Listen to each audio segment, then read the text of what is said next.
so glad that everyone could make it. My name is Colleen Stewart.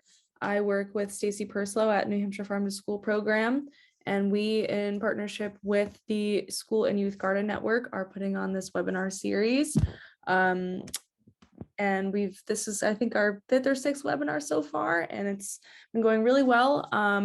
Today we're going to be talking about school composting with 2, from what I can tell, experts at the issue. So I'm going to let them take it away. If you have questions or if you want to introduce yourself in the chat, let everyone know where you're calling in from or what organization you work with, that would be great. But I'm going to hand it over to Paige. Thank you, Colleen. And hi, everybody. My name is Paige Wilson. I am the solid waste planner at the Lakes Region Planning Commission, which is based out of Meredith, New Hampshire. We're kind of like a local government organization that provides planning guidance to about 30 communities around Lake Winnipesaukee. And so my expertise at the Planning Commission is about waste management and recycling and composting. So that is kind of a little bit about myself. Bree, if you want to chime in and just introduce yourself real quick. Hi, I'm Gabriel Robertson. I work at the Brett School as a garden coordinator in Tamworth, New Hampshire. It's a small public school. So this webinar is going to focus on school composting and about what to consider when building your site in terms of like planning and team building and equipment needs and just engaging your students. But one thing I just want to start off talking about is the fact that composting can be applied in so many different settings. The basic principles of the composting process and how the materials decompose is essentially the same, no matter if you're doing it at home or with your neighbors or at a school or at a summer camp, at a larger institution like a hospital or a university, and then at the municipal level. Things do tend to get, like, your composting recipe can be more specific at those larger scales. Of like at a town level, but the basic concepts of how it all decomposes and how it needs to come together can be replicated in any situation. So I might kind of refer to things as like community composting, but that is what your school is. It's a community of students and faculty and staff. And since we had kind of a range of attendees sign up, I just kind of wanted to make that clear that I might use that terminology interchangeably. But it can be, at a community garden or, in your workplace or just with like community groups that are interested in composting. And that's kind of the beauty of it, is that composting can fit your group and you can make it work for whatever team or resources that you have available. So that's just kind of quick intro, but just a really brief overview of what we'll be talking about today. Just why we should compost and the science of that, and like what it kind of looks like with what you can put in your compost pile and what you should kind of avoid. And then diving into building your site and where you should consider placing it, what kinds of equipment you might need, community support from your school and also like your outside community, and how to build those types of partnerships. And then engaging your students and with different types of activities. And then Bree is going to go into about her involvement at the community school in Tamworth. And then we'll just end with some resources and information about funding and grants, and we'll have a Q&A discussion. When doing these presentations, I really like to start with the EPA food recovery hierarchy, because this tends to set the stage for how we should manage our food waste. First, starting at the top, like really trying to reduce the amount of food that we're even producing as a surplus, and trying to feed people and animals, trying to capture like the nutritional value before we get to industrial uses, which isn't common in New Hampshire. I actually don't think we have any anaerobic digesters in New Hampshire to like convert food waste to energy, but that's why we have composting, and that's a good option as that infrastructure starts to develop. But composting really captures the money and the time and the resources that are input into growing our food and packaging it and processing it and handling and getting it to our plates, you know, at home or in our school setting or, you know, wherever we are. And that's, composting is able to recycle and make those materials, you know, put to good use, and making sure that we're creating a material that's going to improve our soil health, and it's going to replenish the nutrients that might be lacking in some of our soil, and it increases the stability, so it can help with erosion control, in addition to like helping with just like growing our food. And unfortunately, we do waste a lot of food in this country. About 40% of what we produce is never actually eaten, and that's just because of the gaps and kinks along our supply chain, from harvesting to you know, processing it and transporting it, and then, you know, when it gets to the grocery store. And there's just a lot of issues along that whole process that lead to food waste, and so. Oh, okay. Sorry about that. Diving into the science of things, it's really good to consider your compost pile as like its own mini ecosystem, because it's like a food web of bacteria and micro and macro invertebrates, and they're all kind of eating the material and sometimes eating each other to make the heat that is going to decompose the materials and make your finished product of your compost. So composting is really like, it's a controlled version of natural decomposition, and you're really like the dictator of how that happens.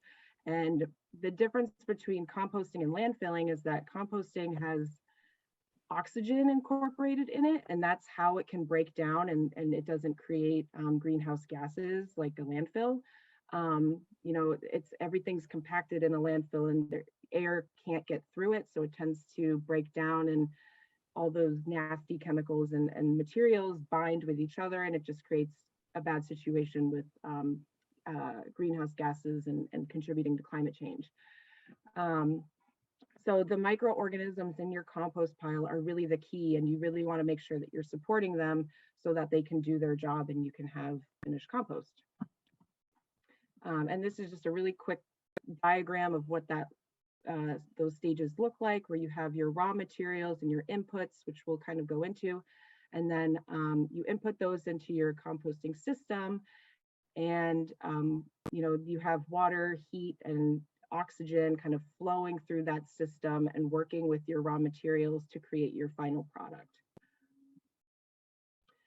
So the whole point is to keep your microbes happy, and you can think of it as like a science experiment, and you want to create the best conditions for your microbes so that you're able to get a good outcome, and that is your compost. So you have your carbon and your nitrogen materials, which are like your dry and your wet ingredients.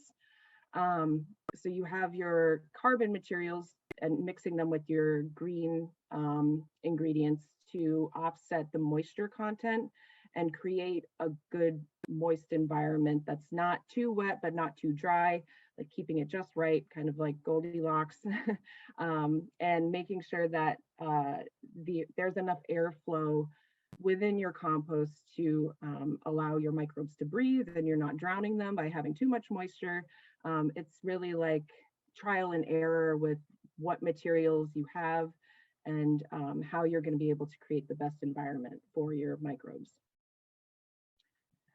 So this is just a really basic idea of like what you can compost, and what on the next slide I'll kind of go into like what you should avoid. So, you know, fruits and vegetable scraps, peels, nut shells, eggshells, maybe kind of crushing those up just because they can tend to break down slower than other materials. but coffee grounds, filters, tea bags that don't have staples in them, breads, pastas, those are your wet type of ingredients. And then mixing with some dry materials, you can think of wood shavings, sawdust, leaves from the fall. You can rake them up and put those in your compost. Livestock bedding, like from horses or sheep. It might be good to like partner up with a local farm that might be near your school. That they might be able to provide that. And honestly, they're probably looking to get rid of it anyway, so they'll probably just give it to you. But then you can also use straw and hay or napkins from your cafeterias. But it is good to have a homogeneous mix of kind of your browns and your greens, so you're not just relying on one source of carbon material, because you want to have a good mix of like different content, and that will help create the best type of compost that you can add to your garden, or if you're at home, you can use it at your house plants. You can also distribute it. There's good options for using the finished product. Things to keep out of your compost: just meat, dairy, bones, oils, and seafood shells, just because those items tend to require a lot of heat for long periods of time to break down quick enough so they don't cause odor issues. And since at a school setting, you might not be generating as much food waste as like a town might create or will create. And so the more material that you have in your compost, the hotter it tends to get. But at this type of scale, it's kind of good to avoid these types of things because they can just cause issues with odor, and maybe attract animals, which we don't want to do. But it's also kind of important to think about tough food scraps, like avocado pits and watermelon rinds, and even the avocado skins, just because they tend to break down really slowly and it can kind of gum up your process. Same with fruit stickers. They don't break down at all, but sometimes they can slip through the cracks because they tend to be on orange peels and banana peels and that type of thing. So it's just things to be conscious of. This is a really basic, easy as 1 to 3 recipe, that whatever volume container you're contributing, whether it's a 5-gallon bucket or something smaller or bigger, of your greens, you really want to try to offset that with at least 3 the same volume of brown and carbon material to make sure that things aren't getting too wet and that you're creating a good balance of material and pH and all that good stuff. So just kind of thinking next, we're going to dive into how to actually build your compost site, with site considerations and equipment and community support. And I do have a resource data set, or like a Google Drive folder of all these resources that I put together for you all, to have afterwards, just as stuff that will help dive into a lot of these topics even more. So that can be available after Bree and I present. So first, you really just want to consider, like, why are you building this compost site? Like, why do you want to do this? And it could be that you're trying to add a component to your science class and like have hands-on activities. You could be wanting to do like a larger food systems education where it's like you're trying to teach about gardening and cooking, and then how to compost, and doing like closed loop systems education. Or maybe it's adding to an overall sustainability program that you're developing, or it's like a goal of the school to lower your carbon footprint. And it's also a really good team building option for classrooms, because it allows kids to have to work together and collaborate. And so just determining what the purpose of your compost site is going to really kind of determine your involvement and how big or small you kind of want to keep things. So setting SMART goals that are specific, measurable, achievable, realistic, and timely will help you figure out primary, secondary goals that you're trying to reach by composting.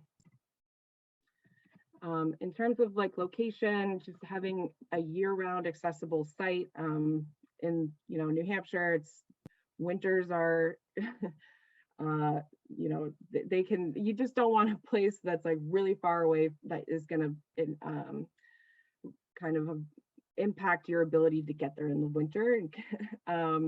And keeping your site away from trash and dumpsters as well, because those tend to be really smelly and those tend to attract animals. And if you can keep them separate, your animals and pests and things like that won't see your compost site as a food source. And also thinking about a site that has partial sunlight so it can promote the heat and kind of help your microbes get their vitamin D, but to keep your pile hot, and as well as placing something along a tree line or like a building, just because sometimes if your compost pile is in a really like exposed area, sometimes the wind will actually cool down your pile and it won't be able to stay as hot for long. And you'll find that maybe your material isn't breaking down as quickly as you would hope. And the wind can also bring the smells of your compost pile downwind, and it could potentially attract animals. So it's just kind of things to consider in terms of location. There are many different ways to compost. You can throw it all in a pile and just kind of, you can manage it that way of just throwing all of your things in a big heap. But sometimes it can be seen as more of a, it's not as clean looking. And so sometimes that tends to be an option for like backyard, like home composting. So I tend to encourage like schools and summer camps to use a bin system or a tumbler, which is on the next slide. But bins you can build them at really low cost. You can get pallets from different sources in your community, and as well as cinder blocks, or even buying like a pre-made design, like an earth machine, which is that image on the far right. But the whole purpose of a bin system is to keep your materials separate, whether it's you want to keep your carbon materials in its own section, or having different sections for different stages of your compost process. So having an active, like this is what we're managing right now type of pile, and then maybe the one next to it is stuff from last year where you're like, okay, well, we don't really know what we're going to do with this yet, but it's done and we don't really need to manage it as much. So that's kind of the benefit of having a bin system. Vermicomposting is also an option. I will admit I'm not as familiar with this type of method, but there are resources about it in the Google Drive that I mentioned. But the whole basic concept is to use worms, specifically red wriggler worms. I think that's how you pronounce it. Those are the best ones for vermicomposting. And the idea is to have like a couple bins, a minimum of 2, kind of like stacked within each other, and have the one on the inside have holes in the bottom of it. So as the worms eat the material and break stuff down, it becomes small enough where it falls into the second bin as like a collection unit. And that's the material that you can use again, for your garden or whatever purpose you're using for your compost. So these are some tumbler options. There's vertical and horizontal designs. I tend to encourage people to use the horizontal version just because in a vertical tumbler, when you're turning it and then you stop it, all the material tends to kind of set towards the bottom. And sometimes it can be hard to lift it up again when you have to come back and aerate it. So it can just be kind of heavy, and especially if you have a lot of material in there, it's going to be kind of hard to tumble. So horizontal options might be the better option. There are insulated and non-insulated tumblers. The one in the top middle is called a Jora. It's Jora. I have had a lot of experience with those for camps and community gardens and a couple schools. Because they're insulated, they keep the heat trapped in and they allow the material to break down even faster. So that is just one of the designs that I tend to kind of promote because I know that they work really well. But regardless of the type of system that you pick, you can integrate multiple ideas, and actually it could help with some really good school activities if you're showing your students like, hey, this is one way to compost, but this is another way, and what do we see the differences of, and what are the pros and cons of each, and just kind of building that knowledge at a young age, and then they can take that on with them as they grow up.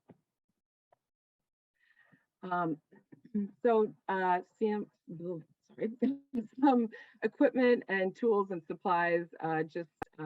You don't necessarily need all of these things, but I just wanted to list some as like ideas for things that you might want to consider getting when you're building your site. Especially with pallets and a bin system, you do want to use untreated wood, and then whatever building materials like nails and screws and drills and things like that to build your boxes. A compost turner, which I actually have. It's like a long stemmed turner, and it has these little prongs on the end. And when you insert it into your pile and start lifting up, these release, and it will help you kind of turn and aerate, and you can move it up and down, and it allows for airflow. And it's really easier than getting a pitchfork and having to like turn manually, which you can do, and maybe it would help to get the kids involved with like shovels and trowels and doing some kind of experiment about looking for micro and macroorganisms. But in terms of ease, sometimes the compost turner is a little bit better. Let's see, considering masks for kids and adults who might have asthma, just because when you are turning your compost, you're stirring up a lot of particulates, and it could just be irritating to your lungs.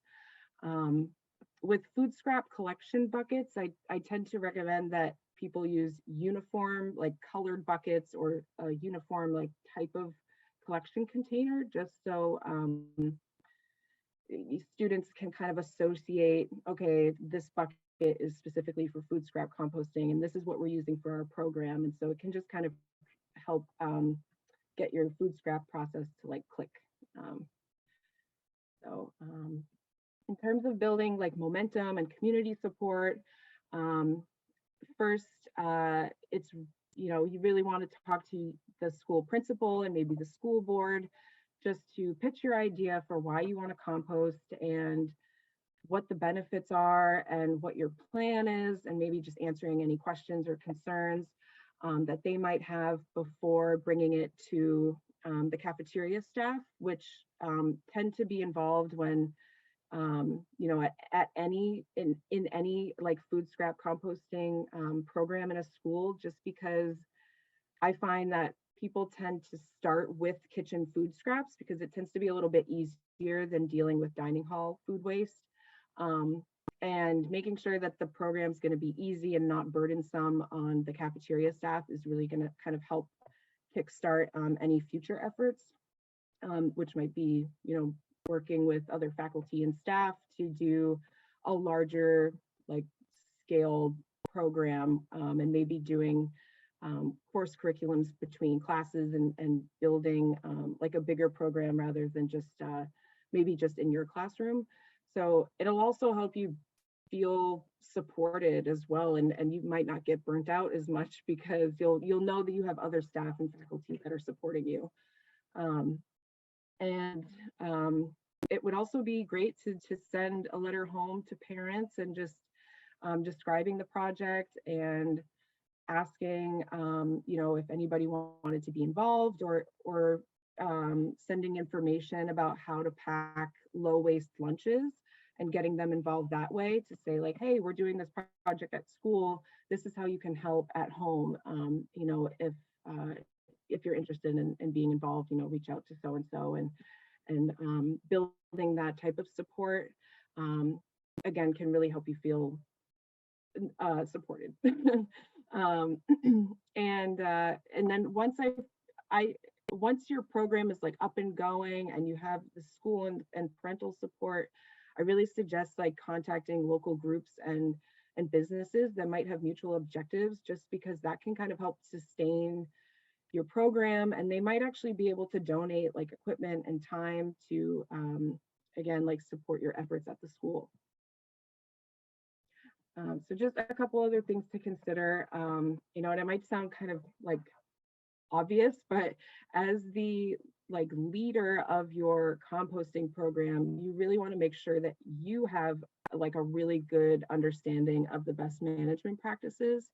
And it'll just help you feel more confident in your efforts, and you'll be able to answer questions and just keep a really good peace of mind among people, you know, students, other faculty, parents, who and school board members who might be concerned. But you know, it's just, you're going to feel better in what you're doing if you're like, yeah, I got this, I know how to do this. And you know, so some of these things might be just how to manage your pile, and what is it, how do you improve it, and like if there's issues, how do you correct those? And in terms of, you know, just a couple examples, like, is it smelling bad, like how do I deal with that? And so understanding like how to correct those issues is going to again just help you feel better and more confident about maybe expanding too, which if this is something that you're thinking would be a long-term effort in your school,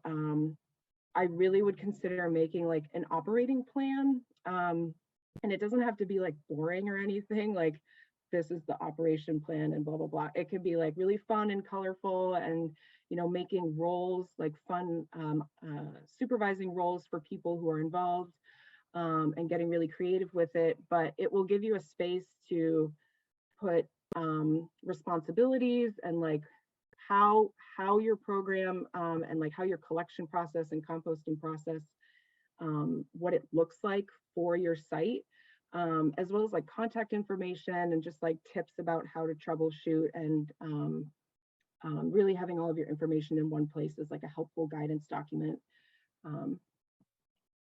So just like, you know, one best management practice that I've found is that it's really good to like keep your materials as like a fruit salad, like fruit salad size, which can be like a fun like way to like spin things for your students. And it also actually really helps your compost break down faster when things are in smaller pieces. It doesn't take as long for the microbes to break them down. So it's just like little tidbits like that that would just be like good to know moving forward. With engagement, you know, engaging your students, getting everybody on board with your composting and food scrap program. I've found that some camps, you know, that I've worked with and schools do, they put information in their napkin holders. So then like when kids are at lunch and teachers, you know, they can just kind of read, you know, some information. It's just, you know, an easy way to just kind of keep the message kind of out there for people to see. You could make your own mascot. The transfer station down in Hollis, New Hampshire, created this like Pacalina character, which is the image on the far right, just out of like recycled materials that came through their transfer station. And they like roll her around and move her in different places around the transfer station to just like engage in conversation with residents. So I feel like that could be really cool in a school setting, as well as just making like signs. And, you know, if you have a logo or anything, you can make stickers. You could also make like composter badges and sashes for kids, like daily composter or like, you know, food scrap monitor or something like that. It's really up to you. It's just kind of, you know, fun, creative ideas. And then also doing like a waste audit, which I'll kind of briefly touch on in a little bit, but just identifying like what type of waste you're generating in your school, how you can reduce it, and maybe how to make, change things from being more, things that might go in the trash to being more recyclable, and that kind of thing. So for signage and things like that, you can make really professional, like laminated signs, or you can get your students to like make their own and have it be like a fun activity for them. It's signage regardless is really important, because it's you're gonna label your sorting stations, or like your food scrap buckets, or your compost piles, and what that equipment looks like. And so it can be really creative and or professional. It can be a mix of both, but it's really just good practice to have signs, regardless of kind of how you make them. And they're also good for like sorting stations. If you end up creating a sorting station in your cafeteria, again, just like labeling things to make sure it's clear, like this is trash, this is recycling, and this is compostable.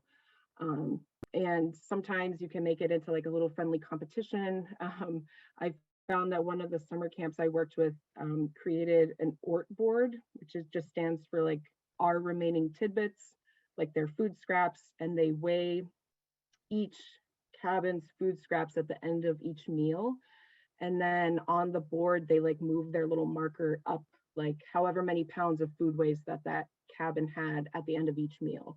And they kind of try to encourage their campers to reduce their food waste by the end of the week. And they have like a prize of like, ice cream after lunch on Friday or something like that. So it's a little bit of an incentive for kids to try and reduce their food waste. And I just thought I liked the ORT board title. I thought that was really cute. So just really briefly, I have a lot of resources in the Google Drive folder about waste audits, but I find that it's a really good like pre-planning step for composting, because it allows you to collect, weigh, record, and then act on the types of waste that you find are being generated in your cafeteria, or just your classroom, or even office spaces. It gives you a big picture of like, okay, we clearly have a lot of extra apples or something after lunch, and a lot of them are uneaten. Like, why is that? How can we correct that? Or packaged food and that kind of thing. Like, it can just kind of help you target whether composting is the option, or maybe you want to focus on food waste prevention in the kitchen, or recycling. You might find there's a lot of trash here, but a lot of this could potentially be recyclable items if we were to just change a couple things. So I find that waste audits are really a good like pre-planning step. And this is just a quick sample of one that a school, or the third graders in Northfield at the Southwick school did. They just did a really quick 3-day waste audit of measuring what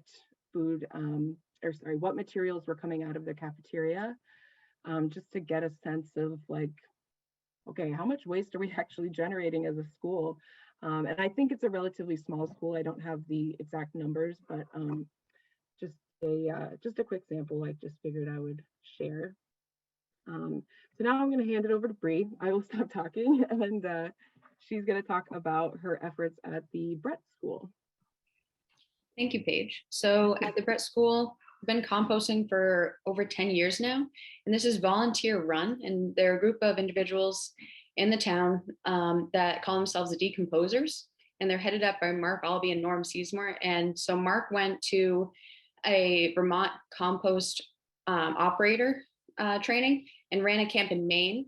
And then when he came to the Brett School, he modeled the same structure. So he changed the compost bin that we originally had from facing west to facing east, so it got more sunlight, and so everything would decompose faster. This compost system is the one we currently have, and this was made possible by fundraising. So we needed $2,500, and we ended up raising $2,700. So we used the extra to purchase tools. Next slide. So this is a view of the inside of one half of the compost bins that we have. So on one side, we keep the logbook, we keep the sawdust, And then we have a tool shed, so we can keep like the buckets in there, the shovels, the temperature reading, and the wheelbarrows. And then also in the far corner, there's some more gardening supplies. Next slide. So we run a 3-bin system. And so this year's food is added to bin 1 by the students. And then on bin 2, it's water's added and matures over the summer, which are then used at the vegetable gardens the following year with the students. The clippings from the flower and vegetable gardens are not added to the bins currently because they take a really long time. So the decomposers, when they come in, they deal with the brown matter. This is all a closed system. So all of the compost is internally used at the gardens, which are used to grow a small amount of vegetables and herbs for the kitchen. So it's really cool because the kids bring the compost out and then they use it in the gardens for the vegetables. They harvest the vegetables, bring them back to the kitchen. So they get to see the full circle. Next slide. This is the outside view looking in. So originally people were thinking we'd have a lot of animal problems because really the only place that the compost could go at the school, if it was right behind the dumpsters. So we're worried about the animals. But over the years, we've only had one bear incident and it was just around the bin. There wasn't really any damage done. We do get the occasional skunk or raccoon. And so that cinder block you see was covering up a skunk hole, and that's usually enough to deter them. If not, there's a local guy that's a trapper that will come in and remove the animals and put them someplace else. And then we do end up with flies in the spring, but that's pretty minimal and it goes away. So next slide. So the students are still currently eating in the classroom, but they're going to be starting to integrate back into the lunchroom next week. So the students from the classroom bring out the food in 5-gallon waste buckets in the afternoon, or either during chore time or when they go out to recess at the end of the day. When students eat in the cafeteria, they have a bucket for milk and then a bucket for the compost. And the students will bring that compost out right after their lunch. And the students love doing it. It's hilarious. So they love watching it drop in and slop around. They compost everything in the cafeteria in one pile. So which usually comes out to about 8,000 pounds of food annually. And that's for 230 students and 52 staff members.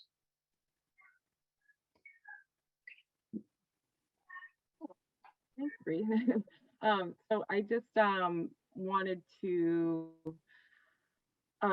share, and these slides will be available after. I'll actually put them in this resource folder that I mentioned, but I made like a school composting and community tidbits Google folder that has other case study examples, school composting guides from New Hampshire, as well as Maine, Connecticut, and Vermont, I think I found.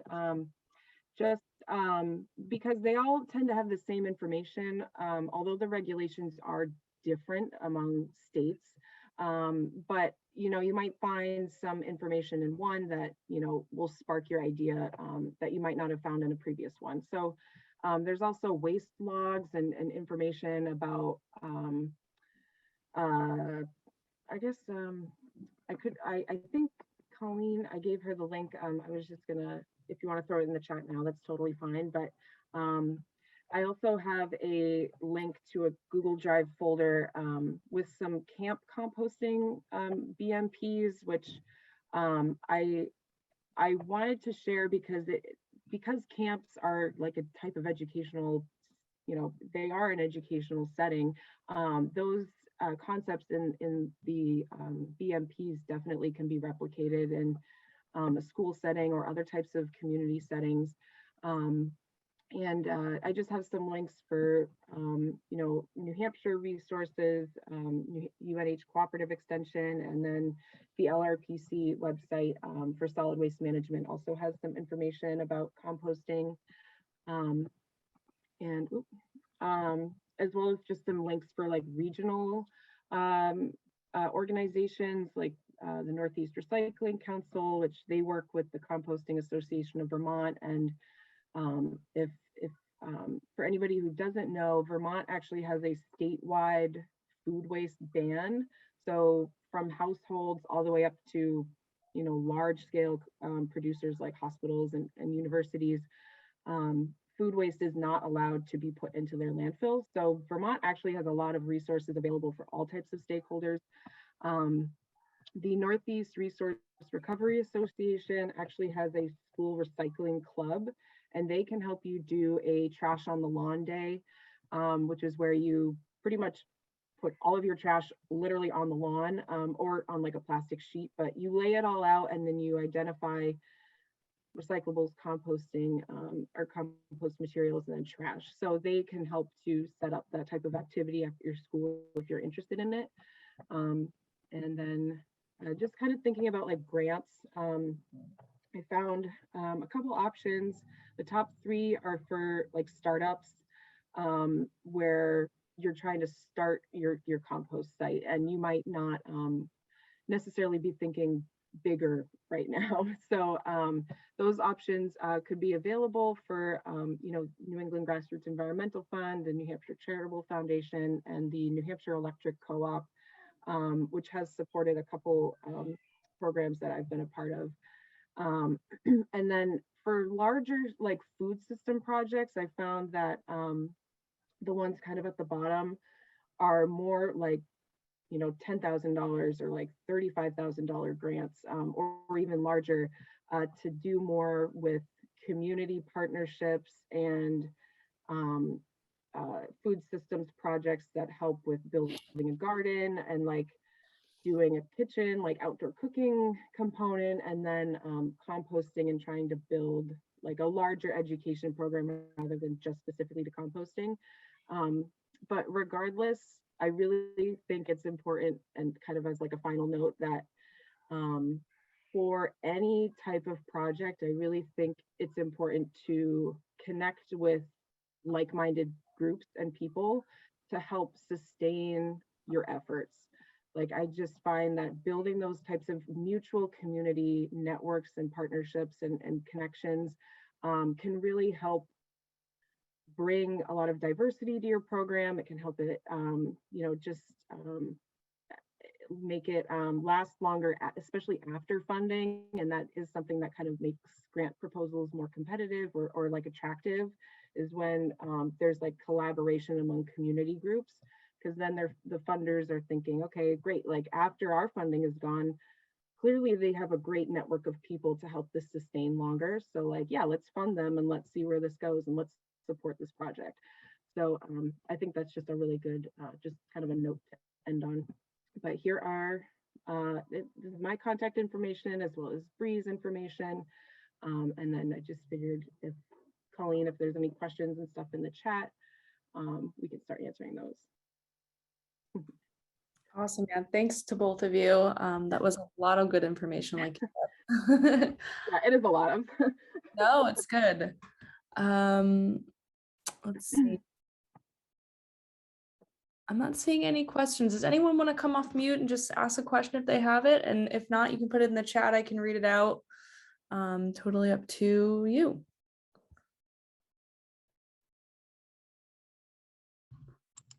I have a question. Sure, Pop.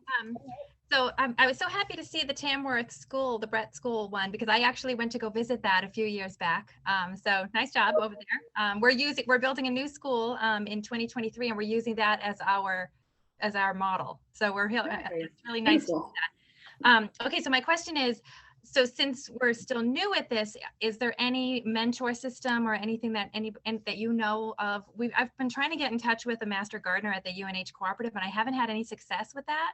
So I'm just wondering if there's any resources that you know of, or maybe yourselves, that are willing to come and kind of guide us. And what school or where? We're in Allenstown, New Hampshire. Nice. Just south of Concord. Nice. I would direct you to, and I'll go back to it, the Northeast Resource Recovery Association. Oops.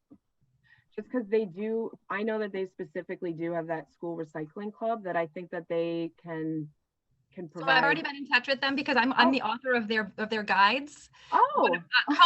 Co-author. And they actually have closed a lot of their school resources. They're now focusing on municipal resources. They're not even doing the school recycling conference anymore. So yeah, I know I just recently tried to connect with them because we're celebrating Earth Day on Earth Day, and they don't even have a lot of their school resources anymore. Yeah, so I mean, they do still offer the trash on a lawn day, but all of their educational consultants have all left the company, and so they don't have the resources that they used to. Well, that's You know, unfortunate. it's so but- sad. It's so disappointing. But well, then I guess my next would be the top one, the Northeast Recycling Council, because I do know they are actually based out of Brattleboro, Vermont. So I think, you know, kind of southern Vermont. So maybe they can just hop right over. But they do deal with a lot of composting projects around schools.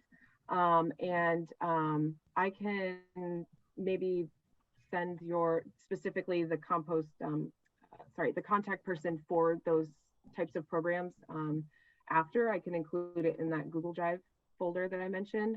But they do have a lot of resources for school composting. And I feel like they do a lot of like technical assistance and that type of thing. Okay, thank you so much. Yeah, absolutely. All right, great questions. Any other questions for Gabriel or for Paige?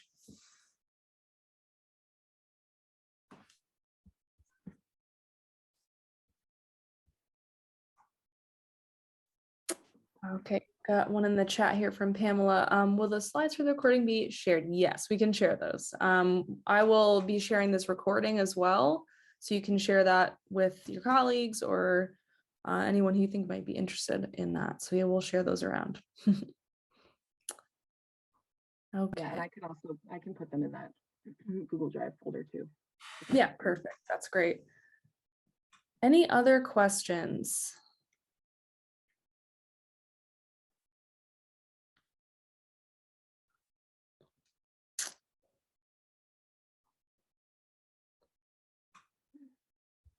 Sometimes that's a good thing, sometimes it's a bad thing. So. Yeah.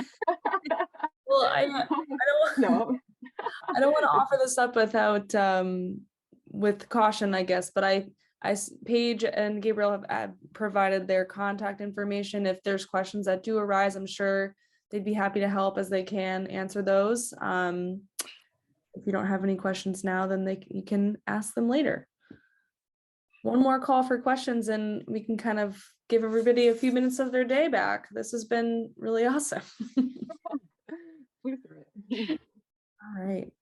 Well, thank you all so much. Again, we'll follow up with some of these resources that were shared, the Google Drive link that we referred to, and I'm going to put in the chat quickly just a little plug for the rest of our webinar series, as well as the recordings from ones that have already happened. So check that out. Kimberly, and it's a certificate of attendance. We haven't been providing those, but if you want to follow up with me, I think we could figure that out. I'll put my email in the chat if that's something you need for your work. But other than that, thank you again for being here. Thank you to both our presenters. That was wonderful, and we will hopefully see you all again soon. Have a great rest of your day.